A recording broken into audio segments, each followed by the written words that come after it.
আমাদের এটা হচ্ছে আমাদের উদ্দীপক, ঠিক আছে না? যেহেতু আমাদের পরীক্ষায় দুইটা প্রশ্ন কি হয় পরিসংখ্যান থেকে দেওয়া যায়, এজন্য আমাদের উভয় প্রশ্ন আসতে পারে সারণী থেকে, ঠিক আছে না? সারণী আকারে দুইটা প্রশ্নই সারণী আকারে আসতে পারে, আবার কখনো কখনো একটি প্রশ্ন আসবে কি সারণী আকারে, একটি আসবে অবিন্যস্ত উপাত্ত আকারে, অবিন্যস্ত উপাত্ত আকারে, ঠিক আছে না? সারণী থেকে প্রশ্ন আসলে কিভাবে উত্তর দিতে হয় মোটামুটি এই বিষয়ে আমাদের ধারণা আছে। আর যেহেতু তোমার দুইটা প্রশ্নের মধ্যে দুইটা প্রশ্নই দেওয়া যায়, এই প্রশ্ন আসতে পারে পরীক্ষায়। এই প্রশ্ন আসলে আমাদের এই উদ্দীপক থেকে যে প্রশ্নগুলো করতে পারে তার মধ্যে একটা গুরুত্বপূর্ণ প্রশ্ন হচ্ছে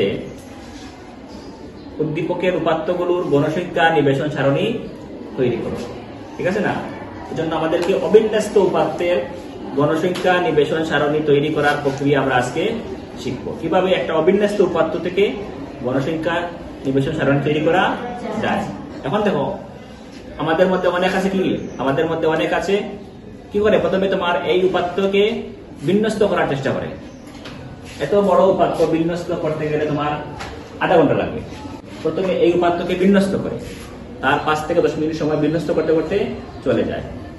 আমাদের বিন্যস্ত করার কোনো প্রয়োজন নাই। গণসংখ্যা নিবেশন সারণী তৈরি করতে হলে আমাদের এই উপাত্ত বিন্যস্ত করার কোনো প্রয়োজন নাই। অবিন্যস্ত উপাত্ত থেকে গণসংখ্যা নিবেশন সারণী তৈরি করার প্রথম কাজ হলো আমাদেরকে পরিসর বের করা। কি বের করা?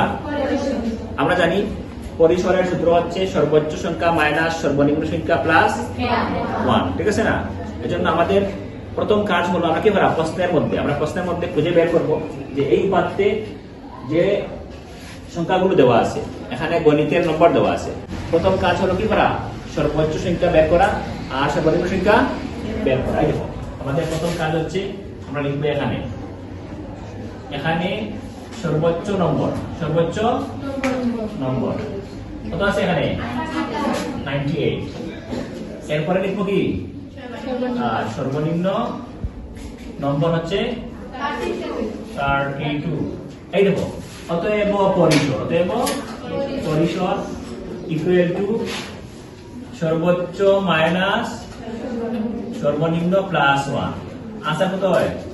আমাদের আনসার হচ্ছে 67। এখন দেখো আমরা পরিসর বের করে ফেলেছি। এখন আমাদের কাজ হলো কি আমরা শ্রেণী সংখ্যা নির্ণয় করা। এখন আমাদের দ্বিতীয় কাজ হলো শ্রেণী সংখ্যা।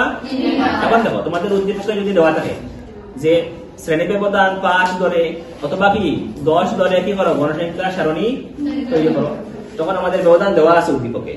আর যদি উদ্দীপকের মধ্যে কোনো ব্যবধান দেওয়া না থাকে তাহলে আমরা ইচ্ছে মতো 5 অথবা 10 ধরে নেব। তাহলে আমরা এখানে কি করবো 10 ধরে নেব। অতএব শ্রেণী ব্যবধান 10 ধরে, শ্রেণী ব্যবধান 10 ধরে শ্রেণী সংখ্যা, এটা হচ্ছে আমাদের দ্বিতীয় কাজ। শ্রেণী সংখ্যা সমান সমান কি হবে পরিসর ভাগ শ্রেণী ব্যবধান। 67 ভাগ কত 6.7। এই দেখো 6.7 আসবে। শ্রেণী সংখ্যা কি তোমার ভগ্নাংশ হতে পারে না, ঠিক আছে না? এজন্য আমরা 6 পয়েন্ট আসলে কি লিখবো 7। 6 পয়েন্ট আসলে কি লিখবো বা 7, মনে থাকবে বা 7। আমাদের পরিসর বের করা হচ্ছে প্রথম কাজ, আর কি করা শ্রেণী সংখ্যা নির্ণয় করা হচ্ছে দ্বিতীয় কাজ। তখন আমরা সারণী তৈরি করব। সারণী তৈরি করতে হলে আমাদের 3টা গড় লাগবে। প্রথমটা হচ্ছে ক্লাস ইন্টারভেল বা শ্রেণী ব্যবধান। দ্বিতীয় হচ্ছে টেলি, অবিন্যস্ত উপাত্তকে বিন্যস্ত করতে হলে কি লাগবে টেলি লাগবে। এবং এরপরে কি লিখবো গণসংখ্যা। তাহলে আমাদের 3টা গড়, সিআই শ্রেণী ব্যবধান, তারপরে কি টেলি, তারপরে ফ্রিকোয়েন্সি বা গণসংখ্যা। এখন দেখো যেহেতু আমাদের কয়টা শ্রেণী আছে 60টা শ্রেণী। কয়টা শ্রেণী? আমরা 60টি শ্রেণী তৈরি করবো। এই দেখো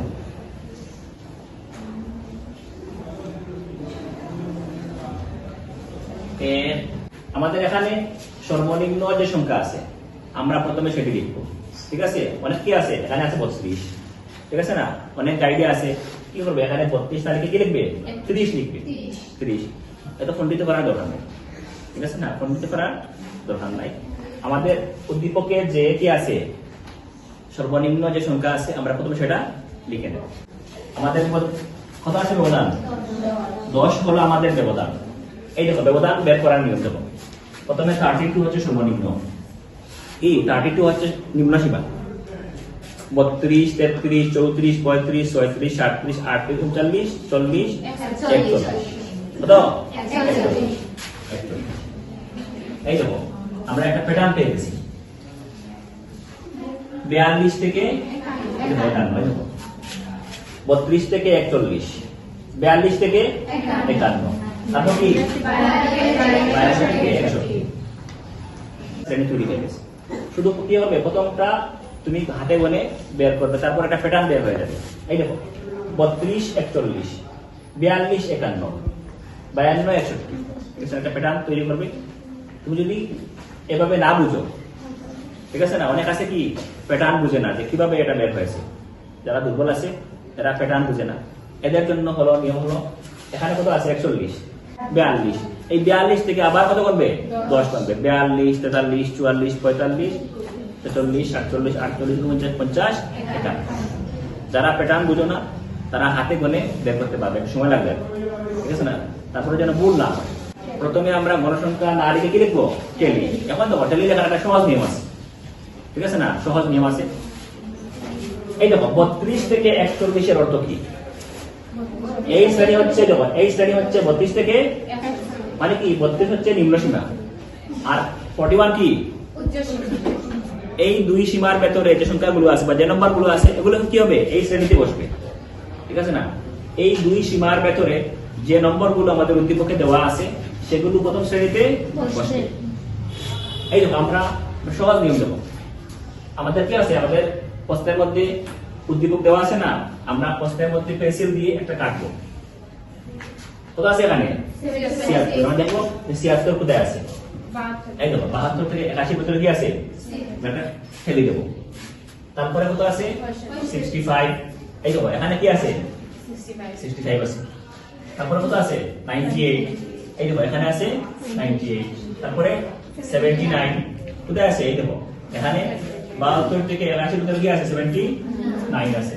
তারপরে কত 64, এই দেখো আমাদের 62 থেকে কি আছে এখানে আছে আমাদের। এরপরে কত 68, এখানে কি হবে 68, 56, এখানে কি হবে 56, এই দেখো 73, 72 পরে কত এই করে আছে 83, এখানে কি আছে 83, 57 কোথায় আছে, এখানে আছে কি 57।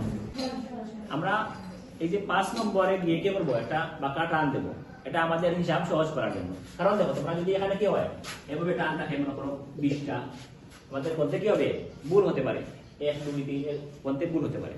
এই গণনা সহজ করার জন্য কি করছে, 5 নম্বরে গিয়ে কি করে বাঁকা টান দেয়।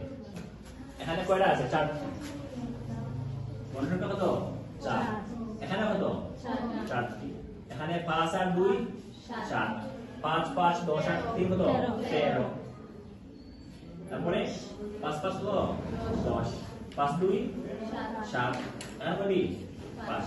তখন আমরা এগুলো যোগ করে নেব, যোগ করলে কি হবে 50 হলে আমাদের আনসার ঠিক আছে। আর যদি 50 না হয় তাহলে আমাদের কি করতে হবে, আবার চেক করতে হবে। তো যাই হোক, যারা যাদের এই কথা না, যাদের এই প্রশ্নের উত্তর না করলেই না হবে তারা এই প্রশ্নের আনসার লিখবে। আর যারা অন্য প্রশ্ন পারো, ঠিক আছে না, বীজগণিত বা জ্যামিতি থেকে ওইটা দিয়ে দিলে আমাদের জন্য কি হবে, ভালো হবে।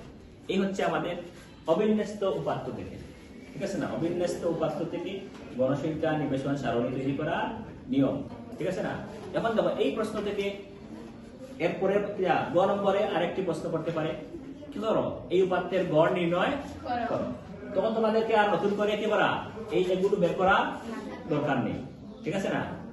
আমাদের কি করবো, আমরা শুধুমাত্র এটা লিখবো, এটা লিখবো, আর আমাদের গড় নির্ণয়ের জন্য যে সারণীগুলো প্রয়োজন সেটা লিখবো।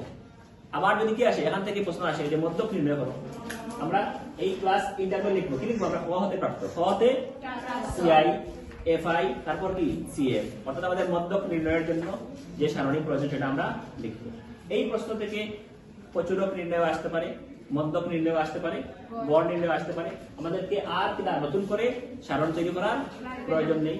এই দুটি সারণী আমরা ব্যবহার করে আগের নিয়মে আমরা মধ্যকের জন্য যা প্রয়োজন সেগুলো লিখবো, প্রচুরকের জন্য যা প্রয়োজন সেগুলো লিখবো, আর কি গড়ের জন্য যা প্রয়োজন সেগুলো লিখবো। এখন